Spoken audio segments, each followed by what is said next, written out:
When Mark Zuckerberg, the CEO of Facebook, said that the company would be changing its name to Meta, the public and the media were quick to point out that this was a barely hidden attempt to distance the company from a lot of bad press. From Cambridge Analytica to the Facebook papers, it became clear that Zuckerberg's brand needed a new name and a new way of being seen by the public. This, plus the fact that Facebook was losing daily active users for the first time, made it clear why the name needed to be changed. Zuckerberg's announcement at the same time that he was going to try his hand at virtual reality may have made less sense. The Verge said, he thinks that in the next 10 years, most people will spend most of their time in a fully immersive, 3D version of the internet that includes not only Meta's hardware like the Quest but also devices made by other companies. Since the rebranding, Metaverse ads have been all over the place. Zuckerberg and his board are doing everything they can to get internet users back into the profit matrix. Even though Meta's social networking sites, like Instagram and WhatsApp, are still popular, the move into VR was a little confusing, but the story still made sense. Meta is not just trying to bring back Facebook's social dominance from the 2000s and 2010s, it is also trying to take over an entire industry. Meta is still working to keep the public under constant surveillance for the sake of capitalist consumerism, just like Facebook has done in the past. Welcome to Crypto News. Today, we will talk about Is Metaverse Failing? Stay with us until the end of the video to learn more.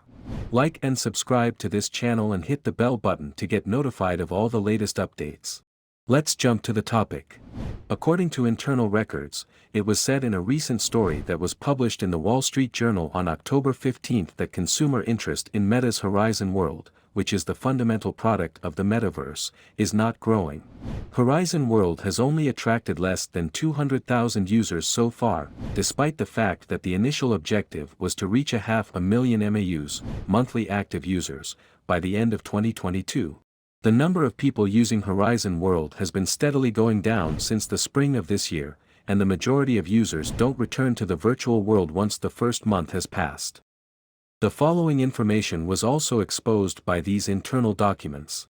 The majority of the worlds in the app have no visitors at all, while only 9% of those created by the game's developers have had more than 50 views. In the past 3 years, retention rates for Meta's virtual reality headset, the Oculus Quest, have been on the decline. After a period of 6 months after purchase, more than 50% of Quest headsets are no longer being used. A fraction of 1% of users are actually creating their own universes. People claim they couldn't discover the worlds they loved and couldn't find too many people to communicate with, according to a poll that was conducted with 514 users of the Horizon platform. Avatars have the appearance of being phony and don't have legs. The vice president of the metaverse, Vishal Shah, has placed Horizon Worlds in a quality lockdown for the remainder of the year 2022. Despite the fact that Shah acknowledged the promise of the metaverse, the following statements in his memo to the team show that there is a significant amount of work to be done. However, the current consensus among our developers, users, and playtesters, as well as among many of us on the development team, is that the cumulative effect of papercuts, stability concerns, and bugs is making it too difficult for our community to enjoy the wonder of Horizon. To put it another way, in order for an experience to be pleasurable and memorable, it must, first and foremost, be usable and carefully created. The Verge. It is very clear that Meta is having difficulty persuading its more than 3.6 billion global monthly users across Facebook, Instagram, WhatsApp, and Messenger to sign up for the metaverse. In February, Meta stated that Horizon Worlds had over 300,000 monthly active users, MAUs, but the company has not published an update since then. Until point, gaming has been the primary reason for purchasing a Meta Quest headset. However, the issues surrounding motion sickness and disorientation are likely to discourage many gamers from using the headset for an extended period of time. Another popular application is fitness. However, the FTC decided in July, by a vote of 3-2, to ban Meta's acquisition of VR fitness app developer Within on the grounds that it would violate antitrust laws.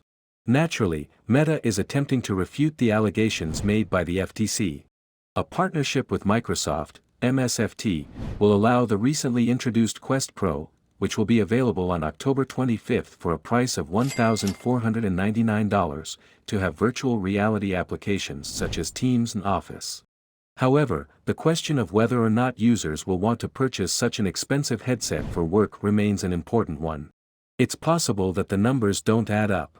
To govern a virtual reality (VR) platform that has a vast user base and to tax every purchase made within this ecosystem is the ultimate goal of constructing a metaverse, when viewed from a business point of view. The concept is pretty comparable to that of Apple's App Store and Google Play for Android devices, GOOG. Apple takes a cut of 30% from developers who make over $1 million in annual sales, but the company only takes 15% from those who make less than this amount. The platform fee that Google Play charges has been cut from 30% to 15%.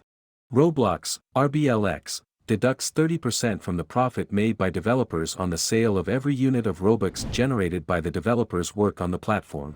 Last but not least, the well-known NFT platform OpenSea deducts only 2.5%.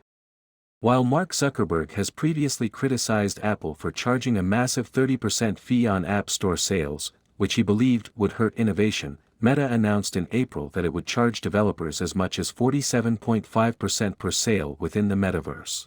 This was comprised of a 30% fee for the Meta Quest Store as well as a 17.5% fee for the Horizon Worlds.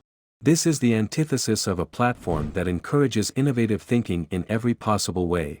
Meta is providing producers with an incentive not to commit an excessive amount of time and effort on its platform unless the user base is too large to pass up. This incentive comes in the form of taking an almost 50% cut from developers who sell digital products in the metaverse. If there aren't billions of users in the metaverse, developers won't put up with the extraordinarily high fee, and users won't want to spend time in the metaverse if there aren't that many developers willing to create new and exciting content on a consistent basis. As a result, this becomes a chicken and egg situation. Developers won't put up with the fee if there aren't billions of users in the metaverse. Metaverse, bull or bear? If science fiction virtual reality is, at least in part, the future, then the metaverse investing theme is one that should be considered a long-term play. Firms may come and go, but the idea of the metaverse will continue to be a story for corporations in the Bitcoin universe as well as traditional companies like Facebook. Within the next 10 years, the company Meta has expressed the aim that there would be 1 billion people using various metaverse platforms, including their own. Gartner IT plus 0.1% forecasts that by the year 2026, 25% of people will spend at least 1 hour per day working, shopping, and doing other activities in the metaverse.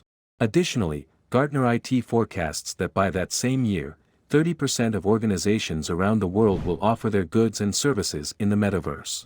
These kinds of forecasts have been instrumental in bringing in about $177 billion in new capital for the various metaverse initiatives since the beginning of the year 2021.